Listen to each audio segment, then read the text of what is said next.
मैं पिछले कई वर्षों से इस चिकित्सा विषय का अभ्यास करता हूँ और अभ्यास इस दृष्टि से करता हूँ कि भारत के नागरिकों को सस्ती से सस्ती चिकित्सा कैसे मिले और जिंदगी भर वो ठीक रहें, स्वस्थ रहें, उसके लिए क्या उपाय हो। तो इस दृष्टि से मैंने भारत देश में सबसे पुरानी जो चिकित्सा पद्धति है उसका नाम है आयुर्वेद। आयुर्वेद चिकित्सा पद्धति का मैं पिछले कई वर्ष से अभ्यास करता हूँ। भारत देश में आयुर्वेद चिकित्सा पद्धति लगभग 5000 वर्ष पुरानी है। जब इस देश में भगवान कृष्ण हुए ना, महाभारत हुआ, उसको 5000 वर्ष पूरे हो गए। वो समय से आयुर्वेद चलता है और कई जगह तो हमारे पुराने शास्त्रों में है कि रामचंद्र जी के जमाने में भी आयुर्वेद था, क्योंकि राम जी के भाई थे लक्ष्मण, उनको मूर्छा आई थी रावण के साथ युद्ध करने में, तो उनकी चिकित्सा संजीवनी नाम की एक बूटी से हुई थी। वो संजीवनी आयुर्वेद की औषधि है। तो अगर राम जी के बारे में बात करते हैं और उस समय का सोचते हैं तो रामचंद्र जी को हुए 5,13,000 वर्ष हो गए। इसका अर्थ यह है कि 5,13,000 वर्ष पहले भी आयुर्वेद चिकित्सा थी। और भगवान श्री राम की जो सेना थी उसमें एक आयुर्वेद के चिकित्सक थे, उनका नाम था सुषेण, वैद्य थे वो। तो रावण के साथ युद्ध होता था तो रात्रि को जो वैद्य थे वो सबकी चिकित्सा करते थे। किसी को तीर लगा, किसी को भाला लगा, किसी को कुछ लगा, चोट लगी तो उसकी चिकित्सा करते थे। इसका माने भगवान श्री राम के समय में भी आयुर्वेद था। मैं कहना यह चाहता हूं कि आयुर्वेद चिकित्सा पद्धति लाखों वर्ष पुरानी है और अगर कोई चिकित्सा पद्धति लाखों वर्ष पुरानी है तो इसका अर्थ यह है कि उसमें सच्चाई है, उसमें ताकत है। नहीं तो इतने साल कोई चिकित्सा पद्धति चल नहीं सकती। अभी जो आधुनिक चिकित्सा पद्धति है, अंग्रेजी चिकित्सा पद्धति जिसको हम एलोपैथी कहते हैं, ये मुश्किल से 200-250 वर्ष पुरानी है। 250 साल पहले ये शुरू हुई है और अभी से ही इतनी तकलीफ उसमें आ रही है कि डॉक्टर खुद परेशान है। उनकी परेशानी क्या है? रोज एक नई दवा आती है और रोज एक नया रोग आता है। जितनी दवाएं आती हैं उतने नए नए रोग आते हैं और कई बार दवाएं फेल हो जाती हैं, रोगी ठीक नहीं हो पाते।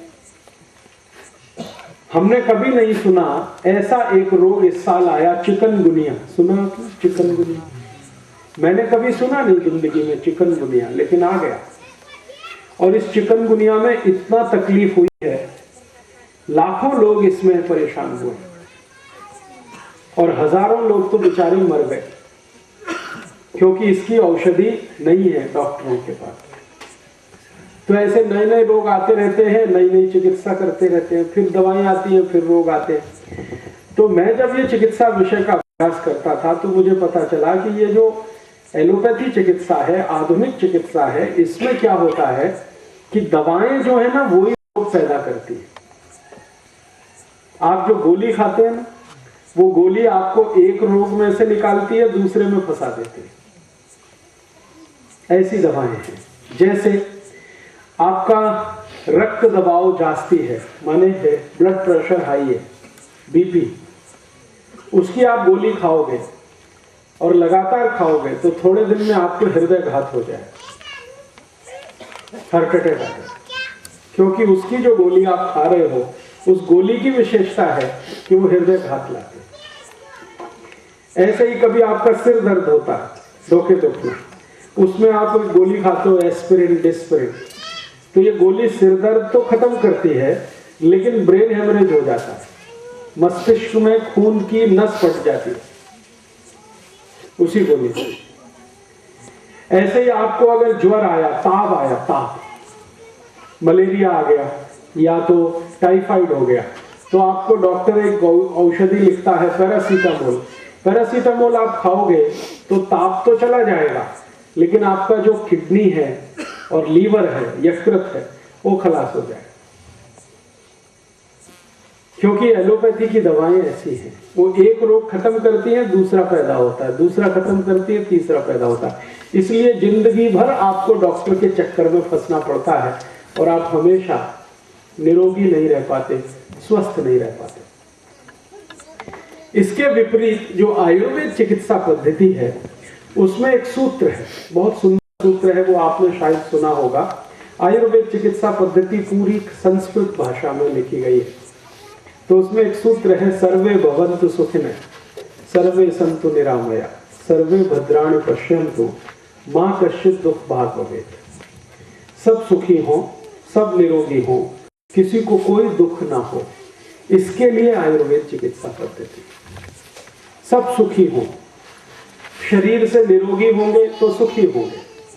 अगर आपको शरीर में कोई रोग है तो आप कभी सुखी नहीं रह सकते, और अगर शरीर निरोगी है, स्वस्थ हैं आप, तो जिंदगी भर सुखी रह सकते। तो आयुर्वेद चिकित्सा पद्धति कहती है सब सुखी हो, सब निरोगी हो, किसी को कोई रोग ना हो, किसी को कोई दुख ना हो, ऐसी है।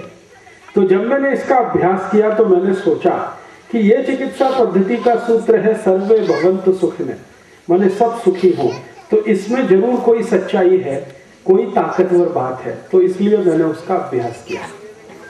अभ्यास करते करते करते करते मुझे ये समझ में आया कि भारत में आयुर्वेद चिकित्सा पद्धति की मदद से आप जिंदगी भर निरोगी रह सकते हैं, बिना रोग के आपका जीवन चल सकता है। बस उसमें कुछ नियम का पालन करना है, जिसको आप मराठी में कह सकते हैं पथ्य का पालन करना है। अगर आप अपनी जिंदगी में कुछ पथ्य का पालन करने का संकल्प ले लें तो जीवन पर्यंत आपको औषधि की जरूरत नहीं है, डॉक्टर की आवश्यकता नहीं है। वो जो पथ्य है ना, वही दुनिया में सबसे बड़ी औषधि। तो हम हमारे जीवन को अगर सुखी रखना चाहते हैं, निरोगी रखना चाहते हैं, कोई रोग हमको ना हो, तो कुछ पथ्य पालन करना है। मैं आज आपको ऐसे ही कुछ पथ्य के बारे में जानकारी देने आया। अगर आप आज से ही उसका पालन शुरू करेंगे तो आपके शरीर के 50% रोग बिना किसी औषधि के 1 महीने में निकल जाएंगे। और अगर आपने वो पथ्य पालन 2 महीने किया तो 80% रोग बिना किसी औषधि के चले जाएंगे।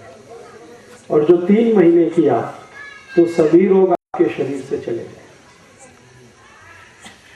फिर आप बोलेंगे 3 महीने के बाद क्या करना? 3 महीने के बाद जो पथ्य आपने शुरू किया है उसको आगे भी चालू रखना, तो दोबारा कोई रोग नहीं आएंगे। ये है आयुर्वेद का सरल सूत्र। अब आप बोलेंगे वो पथ्य क्या है? मैं आपको छोटी छोटी कुछ माहिती देता हूं। दोस्तों, सबसे पहले तो चैनल सब्सक्राइब करें, फिर लाइक, कमेंट और शेयर करें, और हाँ, हमारा एंड्रॉयड ऐप डाउनलोड करना ना भूलें।